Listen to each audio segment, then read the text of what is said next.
여러분이 경제 독립을 이루는 그날까지 함께 하겠습니다. 안녕하세요. 3일 경제 독립 TV입니다. 자, 연일 오미크론 확진자가 5만 명대를 기록하고 있는데요. 참으로 안타까운 소식입니다. 자, 안철수 아내 김미경 교수 코로나 확진, 또 세종시 시장도 코로나 확진 소식이 속보로 나와 있는데요. 이렇게 지금 전 세계 코로나 누적 확진자 수를 보고 계신데 중국은 10만 6천 명, 한국은 135만 명입니다. 미국 같은 경우에는 7,700만 명이 누적 확진자 수인데요. 정말 안타까운 상황입니다. 한국은 최근 코로나 확진자 수가 급증하고 있는데요. 5만 명대를 돌파한 지 오래고 곧 6만 명대도 돌파할 것 같습니다. 인구 10만 명당 108명 정도 확진자를 보이고 있는데요. 이러다 보니 오미크론 증상에 대해서 궁금하신 분들이 많습니다. 오미크론 증상은 델타 바이러스와 좀 이런 면에서 다른데요. 자, 열이 안 나도 이 증상이 3일 이상 계속되면 오미크론을 의심해야 되는데 바로 그 침이나 음식을 삼킬 때 목이 따끔거리는 증상인 인후통을 말합니다. 지난 10일 김민겸 국립중앙의료원 감염내과 교수가 정례 브리핑에서 오미크론 감염자가 자각할 수 있는 가장 흔한 증상으로 인후통, 콧물, 두통, 재채기, 기운없음 등이 있다고 밝혔는데요. 오미크론은 주로 상기도 감염으로 일반 감기 증상과 비슷한 것으로 알려졌는데 하기도까지 감염시켜 폐렴을 유발하는 델타 변이와도 조금 다른 양상을 보인다고 합니다. 감기와 비슷한 증상이 나타나면서 기침이나 콧물, 인후통 증상이 3일 이상 지속된다면 검사를 받는 게 좋다고 하는데요.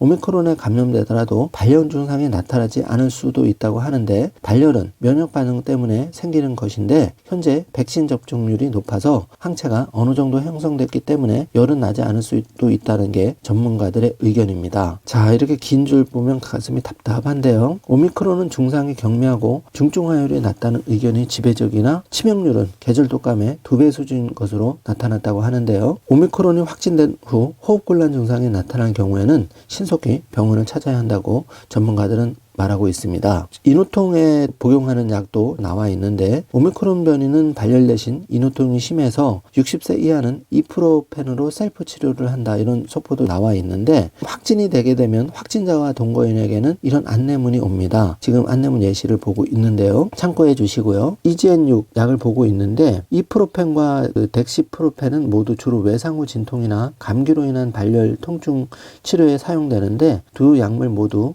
염증 발열, 통증을 일으키는 프로스타글란딘 생성에 관여하는 효소 사이클론 옥시게나 제1과 제2를 억제함으로써 항염, 해열, 진통 효과를 낸다고 합니다. 이런 대표적인 약이 이프로펜 단일제인데요. 참고해 주시기 바라겠습니다. 지금부터 오미크론 때문에 재택 치료를 하게 되는 경우도 있죠. 이럴 때 어떻게 대응을 해야 되는지 당황스러울 수 있는데 빠르게 알아보겠습니다. 이춘희 세종시장 코로나19 확진 소식, 안타까운 소식이 속보로 올라와 있는데요. 18일까지 재택 치료를 받아야 된다고 합니다. 지금 재택치료자가 20만 명 넘은 심각한 수준인데요. 이러다 보니 누구나 예외가 될 수 없겠죠. 그래서 정부가 일반관리군 재택치료 요령을 발표를 했는데요. 7문7답으로 자세하게 알아보겠습니다. 자, 재택치료를 하게 되면 어떻게 해야 될까요? 오미크론 변이는 중증도가 낮아서 무증상 경증 확진자의 경우는 해열제, 감기약, 복용 등 대중치료를 통해 회복이 가능하다고 하는데 충분한 휴식과 수분을 섭취하고 증상이 있으면 진통 해열제, 종합 감기약 등을 복용하시라고 권유합니다. 중증으로 진행할 수 있는 고위험군, 예를 들어서 60세 이상, 50대 기저질환자, 면역 저하자의 경우에는 먹는 치료제, 항바이러스제를 투여할 수 있다고 하니 참고해 주시기 바라고요. 자, 두 번째, 코로나 확진이 되면 검체 채취일로부터 7일까지는 다른 사람에게 전염시킬 위험이 있기 때문에 외출하지 말고 집에서 격리해야 하는데요. 격리 안내는 확진자가 동거인에게도 전달해 줘야 한다고 합니다. 화장실과 물건 등은 동거인과 반드시 따로 사용해야 하고 자주 소독을 해 주실 것을 당부하고요. 화장실 변기 사용 시 특히 변기 커브를 닫고 물을 내려서 유해 물질이 욕실 내에 떠다니지 않도록 조치를 하고 뚜껑을 닫고 물을 내린 후 소독을 해 주실 것을 당부했습니다. 검체 채취일로부터 7일차 자정이 되면 격리는 자동 해제된다고 하는데요. 해제 전에 별도로 검사는 하지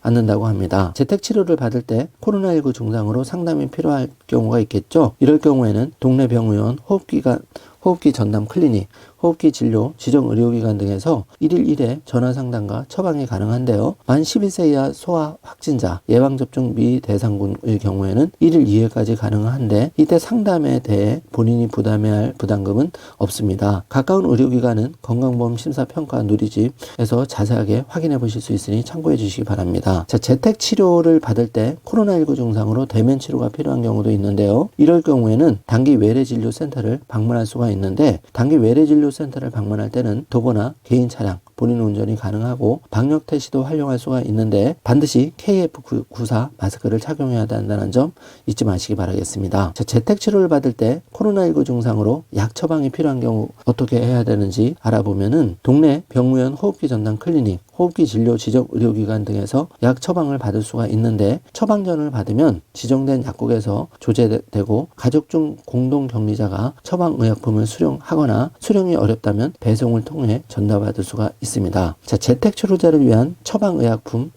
조제, 전달이 가능한 약국 명단은 건강보험심사평가원 누리집에서 확인이 가능하니 참고해 주시기 바랍니다. 자, 24시간 운영하는 재택치료 의료상담센터에 전화하면 상담과 처방이 가능한데요. 상담센터 연락처는 관할 보건소에서 재택치료 시 발송된 안내 문자를 확인하면 자세하게 알 수가 있습니다. 자, 마지막인데요. 재택치료를 받을 때 응급상황이 발생할 경우가 있겠죠. 계속 가슴이 아프거나 답답한 경우, 또 사람을 못 알아보며 헛소리를 하는 경우, 깨워도 계속 자려고 하는 경우, 손톱이나 입술이 창백하거나 푸르게 변하는 경우에는 바로 119로 연락하시기 바라겠습니다. 자, 지금까지 오미크론 증상, 다른 점, 그리고 재택치료 시 어떻게 해야 되는지 정보 발표를 가지고 자세히 알아보았습니다. 오늘 영상이 조금이라도 도움이 되셨다면 좋아요, 구독, 알림 설정 부탁드리겠습니다. 오늘도 안전한 하루, 건강한 하루 되시길 바라겠습니다. 영상 시청해 주셔서 감사합니다.